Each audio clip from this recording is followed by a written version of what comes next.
আমরা মনে করি যে আমাদের এই মুহূর্তে আমরা কি পাচ্ছি এটাই আমাদের সফলতার নির্ধারক। আসলে কিন্তু সফলতা এইভাবে আসলে নির্ধারণ হয় না। আমি আমার ফ্রেন্ডকে পেয়েছি। তার মেডিকেলে হয়নি, তার বুয়েটে হয়নি। সে ঢাকা ভার্সিটিতে পড়াশোনা করেছে।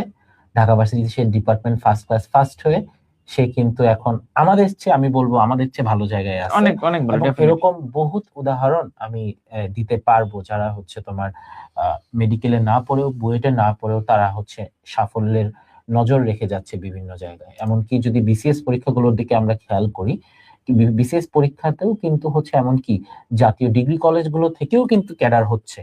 সো জীবনটাকে এখনই সাফল্য কিন্তু আরো ধাপে ধাপে হয়, সাফল্য ধাপে ধাপে হয়। আল্লাহ তাআলা সাফল্যের আরো অনেক ধাপ রেখে দিচ্ছেন তোমাদের জন্য।